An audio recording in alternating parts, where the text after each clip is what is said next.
Non, vous n'êtes pas fou. Voici pourquoi une rupture fait si mal. Imaginez ce scénario.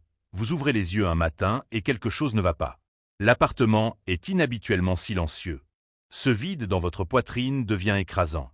Vous n'avez aucune blessure visible, pourtant tout votre être crie de douleur. La personne qui partageait votre vie est partie. Au début, vous refusez peut-être d'y croire.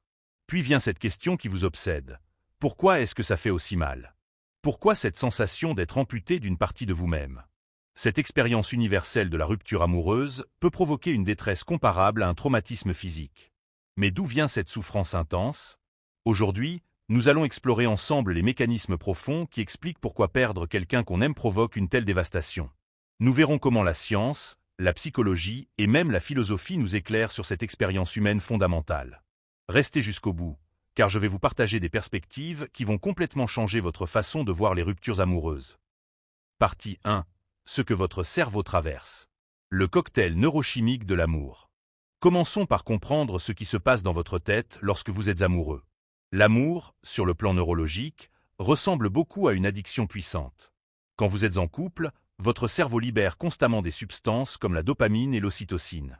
Ces neurotransmetteurs créent du bonheur, de la connexion, parfois même de l'euphorie. Avec le temps, votre cerveau associe automatiquement votre partenaire à une source de bien-être. Puis arrive la rupture. Cette source disparaît brutalement. Votre cerveau entre alors en mode sevrage, exactement comme quelqu'un qui arrête une substance addictive. La douleur sociale active les mêmes zones que la douleur physique. Voici quelque chose de fascinant. Une région spécifique de votre cerveau, le cortex singulaire antérieur, s'active pendant une rupture. Cette même zone s'active quand vous ressentez une douleur physique ou un rejet social. La neuroscientifique Naomi Eisenberger a démontré que perdre quelqu'un est ressenti biologiquement comme une blessure corporelle réelle. Votre cerveau ne fait pas vraiment la différence entre une jambe cassée et un cœur brisé.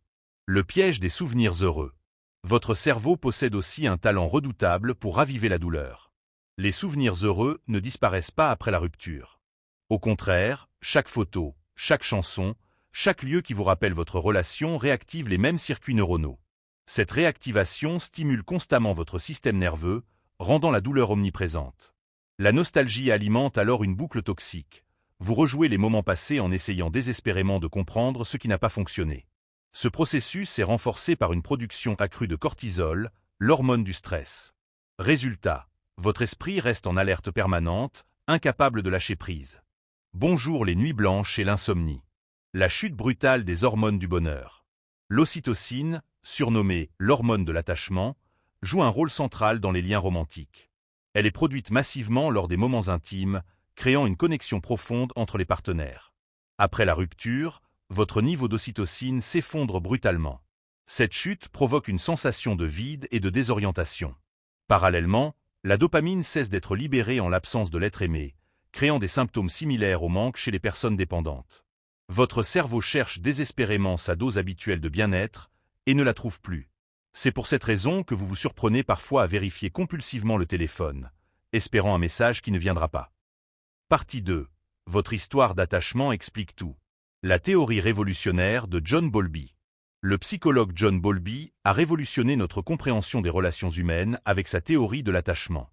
Selon ses recherches, nos premiers liens affectifs, généralement avec nos parents, façonnent durablement notre manière d'aimer et d'être aimé. Ces schémas d'attachement nous suivent toute notre vie et influencent profondément la façon dont nous vivons les ruptures. Comprendre votre style d'attachement peut vous aider à mieux saisir pourquoi une séparation vous affecte d'une certaine manière. Les 3 styles d'attachement. Astérisque astérisque l'attachement sécure astérisque astérisque. Ces personnes ont reçu un amour stable et prévisible dans leur enfance. Elles possèdent une base émotionnelle solide. Quand une rupture survient, elles souffrent évidemment, mais leur estime de soi et leur résilience les aident à avancer. Elles peuvent pleurer, traverser une période difficile, puis progressivement reconstruire leur vie. Astérisque astérisque l'attachement anxieux astérisque astérisque. Ces individus ont grandi avec des figures parentales imprévisibles. Ils développent souvent une peur profonde de l'abandon. Pour eux, une rupture est vécue comme une attaque directe contre leurs valeurs personnelles. Ils peuvent devenir obsédés par l'idée de réparer la relation, se demandant sans fin ce qu'ils ont fait de mal.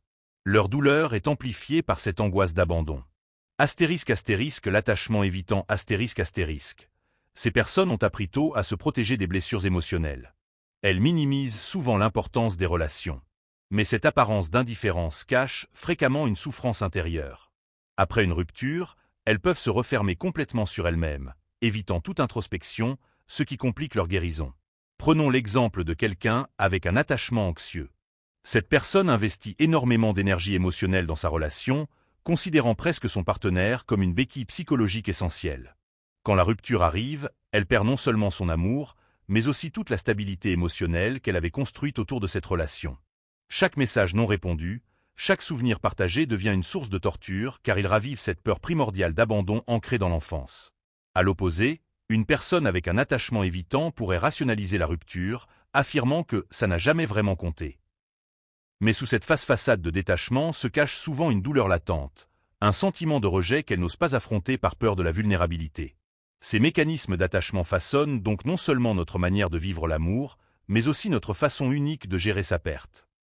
Partie 3. Perdre un avenir, pas seulement une personne. La mort d'un futur imaginé. Une rupture, ce n'est pas seulement perdre quelqu'un au présent. C'est perdre tout un univers que vous aviez imaginé ensemble. Chaque relation implique une projection vers l'avenir, des voyages planifiés, des moments rêvés, des projets construits ensemble. Le « je » se transforme progressivement en « nous ». Et quand tout s'effondre, ce n'est pas seulement le présent qui souffre, mais cet avenir idéalisé qui s'efface brutalement. Imaginez ce couple qui, après des années ensemble, avait prévu de construire une maison. Chaque pièce avait été pensée ensemble, chaque mur imaginé comme un refuge commun. Ils avaient choisi les couleurs, discuté du jardin, visualisé leurs enfants jouant dans la cour. Quand la rupture survient, ce n'est pas seulement un plan architectural qui disparaît. C'est tout un rêve qui meurt. Ce vide s'étend bien au-delà de la simple absence physique de l'autre personne.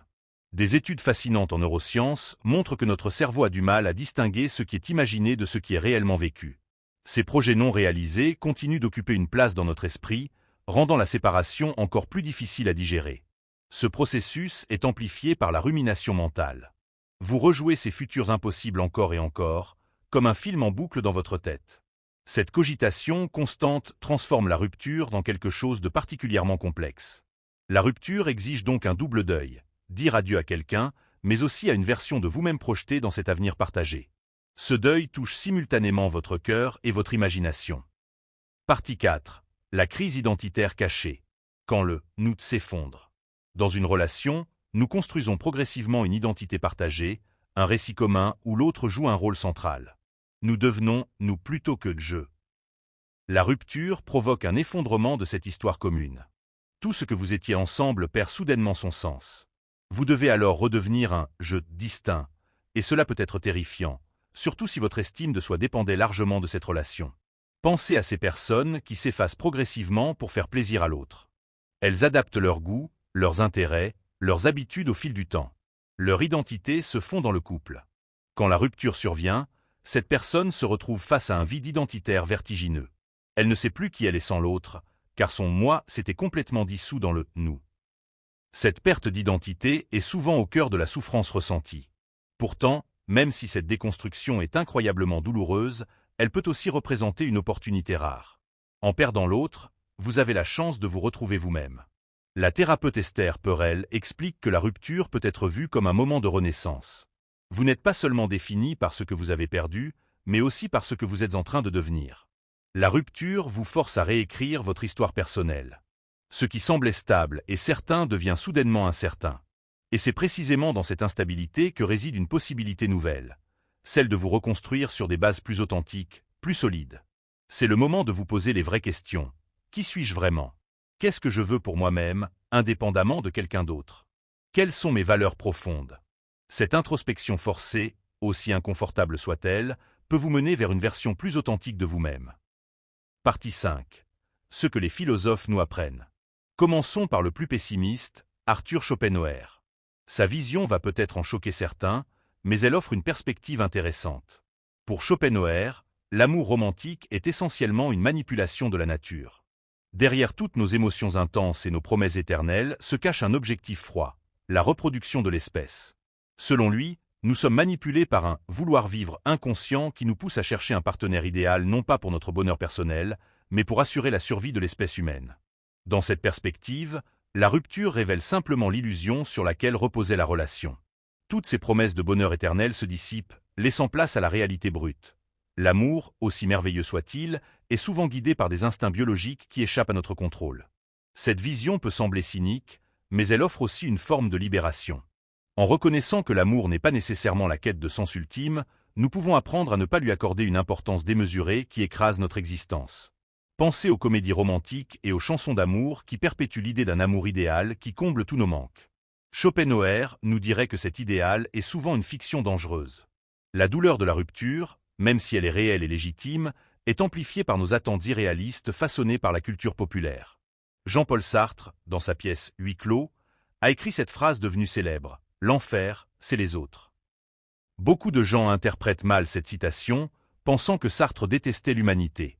En réalité, il pointait une tension existentielle fondamentale.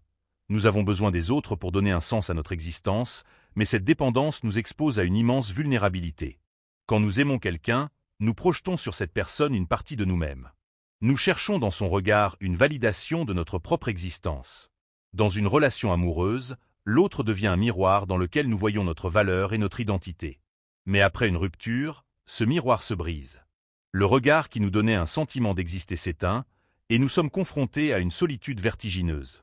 Pour Sartre, la douleur de la rupture provient essentiellement de cette confrontation brutale avec notre solitude fondamentale. Elle nous force à reconnaître que malgré l'amour, malgré tous nos liens, personne ne peut réellement combler le vide existentiel qui nous habite. Cette prise de conscience, même si elle est douloureuse, peut être libératrice. Elle nous invite à embrasser cette solitude, à ne pas chercher la complétude chez l'autre, mais plutôt à construire notre propre sens à partir de notre liberté individuelle. Friedrich Nietzsche, contrairement à Schopenhauer, ne voyait pas l'amour comme une simple illusion biologique. Pour lui, c'est une expérience humaine profonde capable de nous transformer radicalement. La douleur de la rupture n'est pas un échec, mais une opportunité de croissance. Nietzsche écrivait « Il faut porter du chaos en soi pour accoucher d'une étoile dansante ».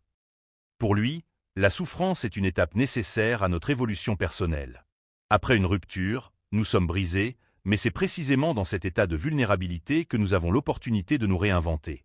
Pensez aux personnes qui, après une rupture difficile, se mettent intensément au sport. Ce n'est pas un hasard si on demande souvent aux gars les plus musclés en salle « Comment s'appelaient-elles » Ils ont canalisé leur douleur, leur rage, leur frustration pour se transformer physiquement. La rupture est devenue le catalyseur d'une transformation positive. Ou prenez l'exemple des artistes qui créent leurs œuvres les plus puissantes après une rupture déchirante. Ils transforment leur souffrance en source d'inspiration, en force créatrice. Pour Nietzsche, il ne s'agit pas de minimiser la douleur, mais de la canaliser pour devenir plus fort, plus authentique, plus vivant. La rupture devient une étape dans notre transformation personnelle, une manière de transcender nos limites. Søren Kierkegaard, le père de l'existentialisme, explore l'amour sous un angle spirituel et existentiel fascinant. Dans ses œuvres, il explique que l'amour est une expérience paradoxale, à la fois source de joie profonde et de désespoir potentiel. Aimer, c'est se confronter à l'angoisse, car l'amour exige une ouverture totale, une vulnérabilité absolue face à l'autre. Une rupture n'est donc pas seulement la perte de l'autre, mais une confrontation directe avec notre angoisse existentielle. Elle nous rappelle brutalement que tout dans la vie est incertain, que rien ne peut être possédé ou garanti pour toujours. Pourtant, Kierkegaard propose une perspective d'espoir. Il parle d'une forme d'amour plus élevée, qu'il appelle l'amour agapé ou amour spirituel. Cet amour ne cherche pas à posséder ou à combler un vide personnel. Il s'agit d'aimer de manière désintéressée, en acceptant l'impermanence des choses. Une rupture, même si elle est douloureuse, permettrait alors d'aimer différemment à l'avenir. Elle nous aide à dépasser l'attachement égoïste pour embrasser une vision plus mature et généreuse de l'amour. En combinant ces perspectives philosophiques, nous voyons que la rupture amoureuse est bien plus qu'un simple événement émotionnel. C'est une remise en question profonde de nos certitudes, une épreuve intime qui révèle notre rapport à l'amour, à l'identité, au sens même de l'existence. Partie 6. L'influence culturelle sur notre douleur. Dans la culture occidentale moderne, l'amour romantique est présenté comme une quête essentielle, presque sacrée. C'est un idéal censé combler tous nos besoins émotionnels et donner un sens profond à notre existence. Ce récit s'est construit à travers des siècles de littérature, d'art et plus récemment de médias populaires. Les contes de fées, les comédies romantiques hollywoodiennes, les chansons d'amour diffusées en boucle, tout alimente l'idée qu'il existe quelque part une âme sœur qui nous attend. Cette vision idéalisée a des conséquences majeures. D'une part, Elle place des attentes démesurées sur les relations amoureuses, les chargeant d'un rôle presque messianique dans notre quête de bonheur. D'autre part, elle rend les ruptures particulièrement dévastatrices. Quand une relation prend fin, ce n'est pas seulement une personne que nous perdons, mais aussi l'idée que nous avions trouvé cette perfection tant promise. Cela peut donner l'impression d'un double échec. Un échec personnel dans notre capacité à maintenir la relation, et un échec face à un idéal culturel profondément ancré. Pensez au film La La Land. Malgré leur amour profond, les deux protagonistes voient leurs rêves individuels les éloigner l'un de l'autre. Le film illustre parfaitement cette tension entre l'amour idéal de notre imaginaire collectif et la réalité complexe marquée par des compromis, des choix difficiles, des chemins qui divergent. À l'ère numérique, les ruptures ne restent plus dans la sphère privée. Les réseaux sociaux jouent un rôle amplificateur majeur, rendant la douleur de la séparation encore plus difficile à surmonter. Aujourd'hui, il est presque impossible de couper totalement le lien avec un ex. Les photos restent en ligne, les publications communes subsistent, les amis mutuels continuent d'interagir. Cette présence virtuelle maintient une forme de connexion fantôme même après la rupture. Cette exposition permanente transforme la guérison en véritable parcours du combattant. Voir votre ex continuer à vivre sa vie à travers un prisme souvent idéalisé ou artificiellement positif peut alimenter des sentiments intenses de jalousie, de comparaison et d'insécurité. Une recherche publiée par l'Université Brunel révèle que les personnes qui continuent à surveiller leur ex sur les réseaux sociaux ont beaucoup plus de mal à tourner la page. La tentation de « stalker » ou de vérifier constamment les activités de son ancien partenaire alimente une boucle toxique de douleur et de nostalgie. Chaque photo, chaque statut devient une torture volontaire qui retarde la cicatrisation émotionnelle. Les algorithmes des réseaux sociaux, conçus pour maximiser l'engagement, aggravent le problème en vous montrant constamment des contenus liés à votre ex, souvent au pire moment possible. En Asie, en Afrique ou au Moyen-Orient, les relations amoureuses sont souvent perçues très différemment. Le mariage y est fréquemment vu comme un partenariat social et économique plutôt qu'une quête de fusion émotionnelle ou spirituelle. Cette approche collective des relations offre un contraste frappant avec l'idéal individualiste occidental. Dans ces sociétés, les relations s'inscrivent dans un réseau plus large de connexions familiales et communautaires. Le mariage peut être considéré comme une alliance entre deux familles plutôt qu'une simple union entre deux individus. Cette perspective réduit la pression exercée sur le couple en tant qu'entité isolée. En cas de rupture dans ces cultures, la douleur est souvent atténuée par la solidité des liens communautaires. La famille élargie, les amis proches offrent un soutien émotionnel et pratique immédiat.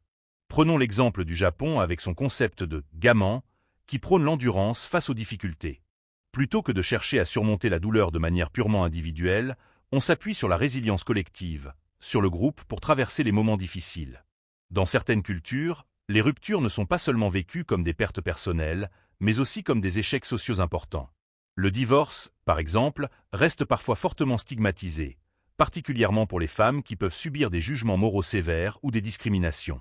Cette pression sociale ajoute une couche supplémentaire de honte et de culpabilité à la douleur de la séparation. Dans des pays comme l'Inde ou le Pakistan, où les mariages arrangés restent courants, une séparation peut avoir des implications familiales et sociales énormes. Les individus doivent naviguer entre leurs désirs personnels et les attentes de leur communauté, ce qui rend la rupture particulièrement complexe. Avec l'essor de la culture populaire mondiale, les idéaux romantiques occidentaux se diffusent de plus en plus dans des sociétés où ils n'étaient pas traditionnellement présents. Des films de Bollywood aux séries Netflix, la mondialisation des médias promeut une vision de l'amour comme quête individuelle basée sur la passion et l'émotion. Cette évolution crée parfois un choc culturel. L'amour romantique commence à concurrencer les conceptions communautaires traditionnelles des relations. Ce changement, même s'il peut sembler libérateur, introduit également de nouvelles sources de pression et de douleur. Les individus jonglent entre attentes modernes et traditions séculaires, créant des tensions intérieures qui compliquent encore davantage les ruptures. Malgré toutes ces différences culturelles fascinantes, il existe un fil conducteur universel. La rupture amoureuse touche à notre humanité profonde. Que vous viviez dans une société individualiste ou collective, perdre une connexion émotionnelle significative reste une épreuve douloureuse. Mais la manière dont nous gérons cette douleur, les ressources sur lesquelles nous pouvons nous appuyer, dépendent largement de notre contexte culturel. Conclusion. Transformer la douleur. La douleur comme preuve d'humanité. La douleur d'une rupture amoureuse, même si elle compte parmi les expériences les plus difficiles que nous puissions vivre, est aussi une preuve puissante de notre humanité. Elle nous rappelle l'importance fondamentale des connexions humaines dans nos vies. Elle révèle notre capacité profonde à aimer, à nous attacher, à construire du sens avec quelqu'un d'autre. À travers cette souffrance, nous découvrons à la fois nos forces et nos failles. Nous apprenons sur notre résilience, sur notre capacité à traverser l'épreuve. Nous identifions aussi nos zones de vulnérabilité, nos schémas répétitifs, nos besoins non comblés. Parfois, cette traversée de la douleur nous révèle même un nouveau sens à notre existence, une nouvelle direction que nous n'aurions jamais explorée sans cette rupture. Si vous vivez actuellement une rupture, voici ce que je vous recommande. Astérisque astérisque, premièrement astérisque astérisque, autorisez-vous à ressentir pleinement vos émotions. Pleurez un bon coup.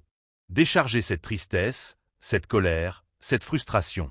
Ne les refoulez pas, car les émotions non exprimées restent coincées dans votre corps et votre esprit. Astérisque astérisque, deuxièmement astérisque astérisque, comprenez les mécanismes que nous avons explorés aujourd'hui. Votre douleur n'est pas une faiblesse. C'est une réaction biologique, psychologique et existentielle tout à fait normale à une perte significative. Astérisque astérisque, troisièmement astérisque astérisque, coupez les liens virtuels si nécessaire. Désabonnez-vous de votre ex sur les réseaux sociaux, au moins temporairement. Chaque connexion virtuelle retarde votre guérison. Astérisque astérisque, quatrièmement astérisque astérisque, reconnectez-vous avec votre identité propre. Redécouvrez qui vous êtes en dehors de cette relation. Quels sont vos vrais intérêts, vos véritables passions, vos valeurs profondes. Astérisque astérisque, cinquièmement astérisque astérisque, cherchez du soutien. Que ce soit auprès d'amis proches, de votre famille ou d'un thérapeute professionnel, ne traversez pas cette épreuve seule. Enfin, et c'est peut-être le plus important, après avoir pleinement ressenti votre douleur, cherchez à la transcender. Transformez-la en quelque chose de constructif. Peut-être que cette énergie émotionnelle intense peut alimenter un projet créatif, une transformation physique, un engagement dans une cause qui vous tient à cœur, ou simplement une meilleure compréhension de vous-même. Comme Nietzsche nous l'a rappelé, de ce chaos intérieur peut naître une étoile dansante. Votre rupture ne vous définit pas, mais la manière dont vous choisissez d'y répondre, elle, peut vous transformer profondément. La douleur que vous ressentez aujourd'hui ne durera pas éternellement. Aussi intense soit-elle maintenant, elle finira par s'atténuer. Des millions de personnes avant vous ont traversé cette épreuve et en sont ressorties plus fortes, plus sages, plus authentiques. Vous n'êtes pas fou de souffrir autant. Vous êtes simplement humain. Et cette capacité à ressentir si profondément, même si elle fait mal aujourd'hui, est aussi ce qui vous permettra de vivre pleinement, d'aimer de nouveau, et de construire des relations encore plus riches à l'avenir. Prenez soin de vous. Soyez patient avec votre cœur. Et rappelez-vous, vous n'êtes pas seul dans cette expérience. Astérisque, si cette vidéo vous a aidé, n'hésitez pas à vous abonner, à liker et à la partager avec quelqu'un qui traverse une rupture difficile. Et dites-moi en commentaire, quelle perspective présentée aujourd'hui a le plus résonné avec votre propre expérience? Astérisque. Prenez soin de vous et à très vite pour d'autres conseils de couple étincelle.